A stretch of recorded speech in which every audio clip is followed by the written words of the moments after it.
All of us on this planet have tremendous potential to live the life of our dreams.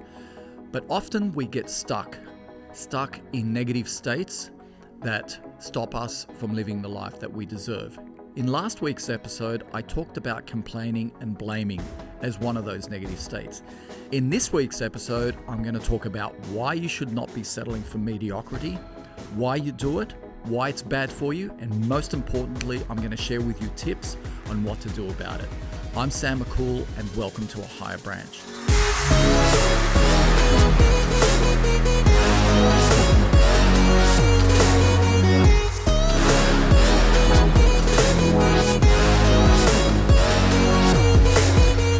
Hello and welcome to another episode of A Higher Branch. If you are new to this podcast, welcome. I always produce this podcast with the utmost of love and respect for your time and love for your potential.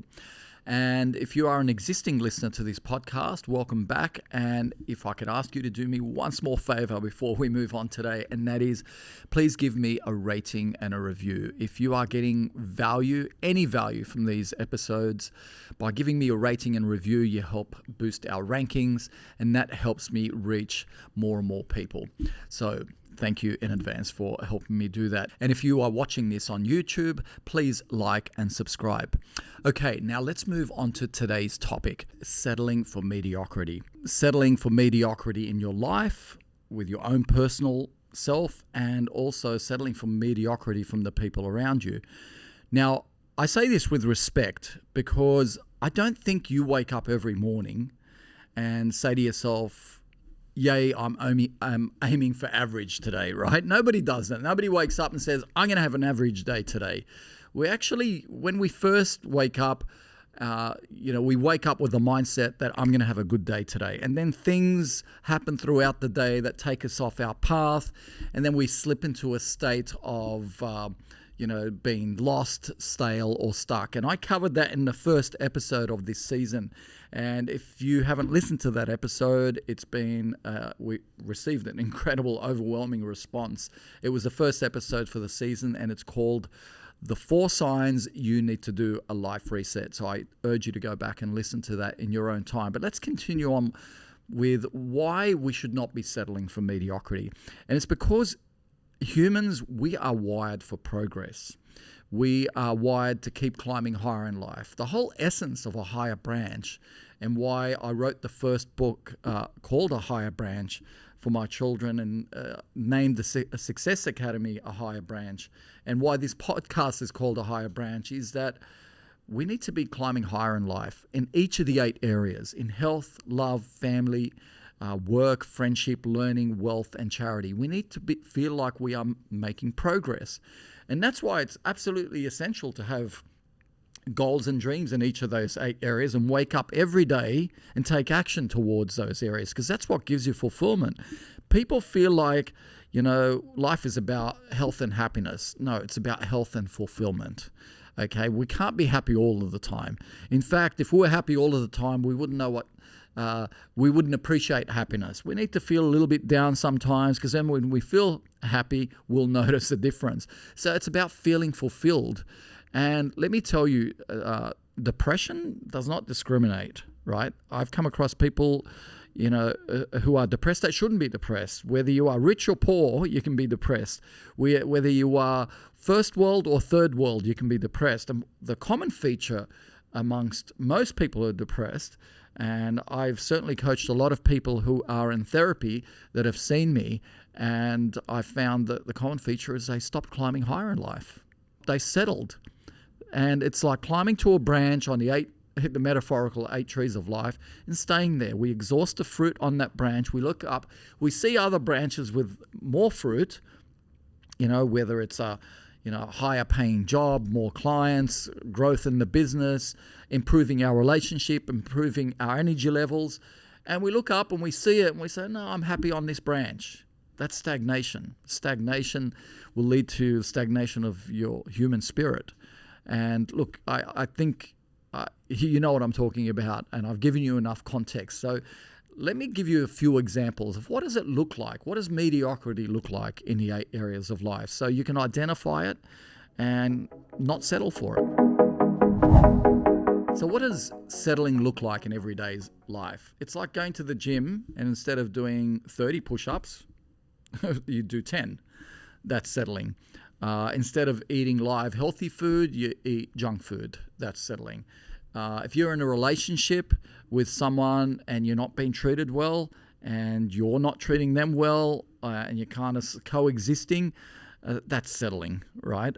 If you live in a home with a family and you're settling for mess versus tidiness, that's an example of mediocrity. Or laziness versus doing chores, that's mediocrity.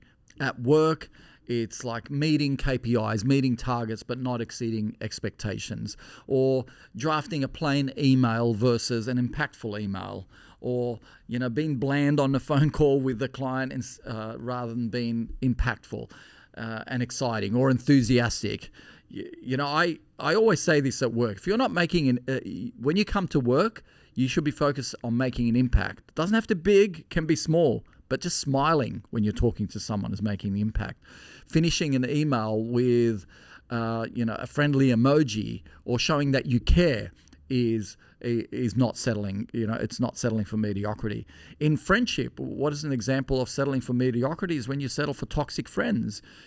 Friends that are always jealous of you, comparing themselves, who always complain to you or only call you when they need something. So when you're settling for friends who are toxic, that's mediocrity. You deserve better than that. So when it comes to the area of learning, I'm scrolling through the 8 areas of life here.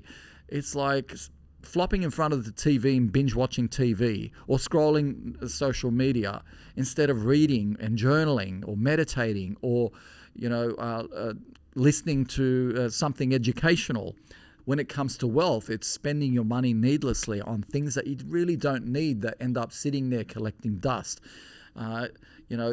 There's so many different examples when it comes to settling for mediocrity, and I hope some of those examples I've given you, and they're meant to be non-confrontational. It's just to give you an idea so you can identify what mediocrity looks like. Now, let's move on to why settling for mediocrity is bad. It's bad for yourself, your partner, your family, your work colleagues, your friends, your clients, whatever it is, right? Whoever it is. And it's bad for 2 reasons. Number one is that's how people fail. That's how relationships fail. That's how families fail. That's how businesses fail. So when you settle for mediocrity and you find that the world, because the world in general is not settling for mediocrity. If the world was settling for mediocrity, we wouldn't have phone upgrades. We wouldn't have laptop upgrades. We wouldn't have car upgrades. Everyone is constantly upgrading. So when we're settling for mediocrity, we're actually falling behind. We're moving backwards. And when you're moving backwards, that's a fail. The second reason why it's bad is that you will start becoming dissatisfied with your life.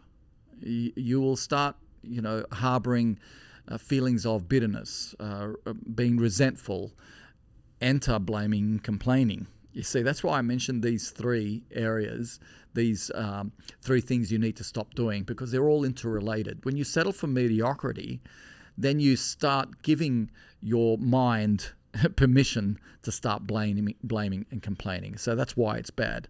Now, let's move on to why we do it, because I want you to know the reasons why our psychology is wired for settling for mediocrity. And by knowing why we do it, then we can identify the telltale signs and then stop ourselves. So the number one reasons why we do it, and it's human nature, it's because we're lazy, right? It's so much easier to sit and stay on that one branch and say, well, I'm happy here. I'm comfortable here. It's that comfort zone. The second reason why we do it is fear. Fear of failure, fear of rejection, fear of getting hurt. And I get it. We all have fears, but it's about overcoming those fears. And you've heard me talk about it in past episodes, and it's something that I probably will cover in future episodes, specifically in this context of why we end up settling for mediocrity. It's because we don't want to put ourselves out there. When you punch at average and don't stick your neck out, then you can never fail. You can never be rejected. You can never get hurt. And in my book, A Higher Branch, I talk about the wisdom of the turtle and how the turtle shows courage.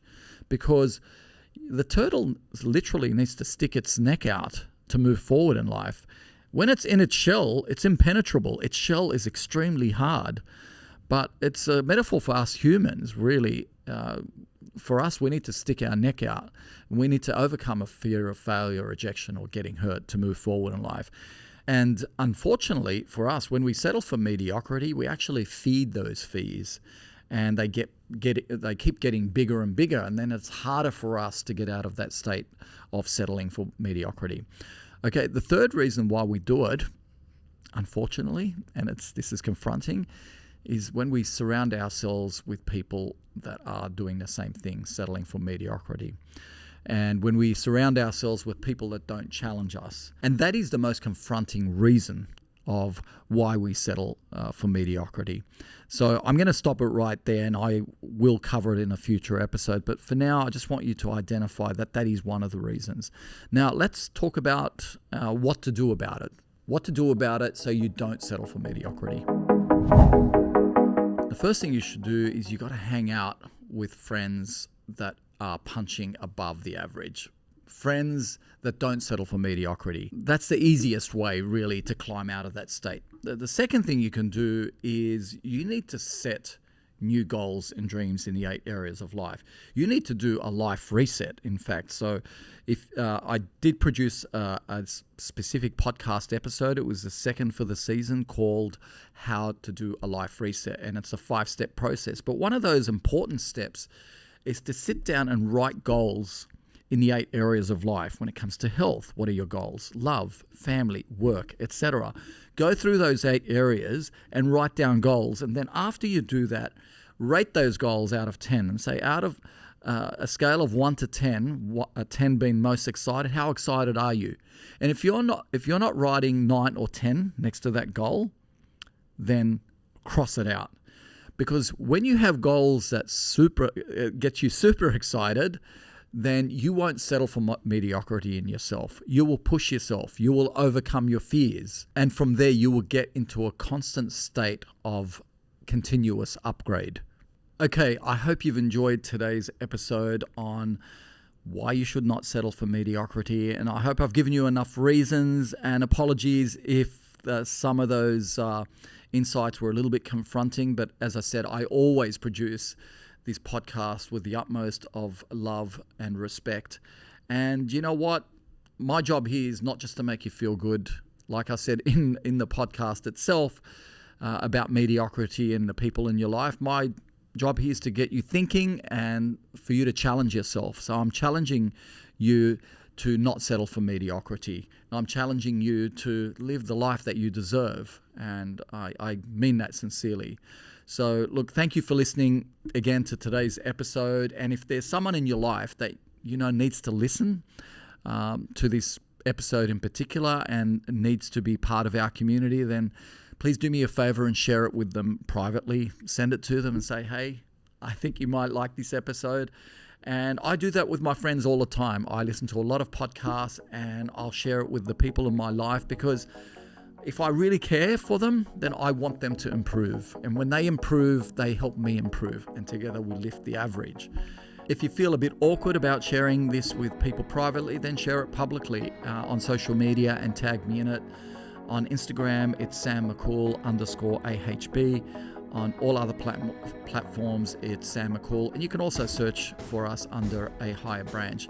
Anyway, thank you again for listening. And as always, I'm going to leave you with the reminder that every morning is the dawn of a new day and your opportunity to start a new life and start with new habits, new techniques, new tips that I'm sharing with you at every episode. Until then, I hope you have a great day. And as always, live consciously, my friends.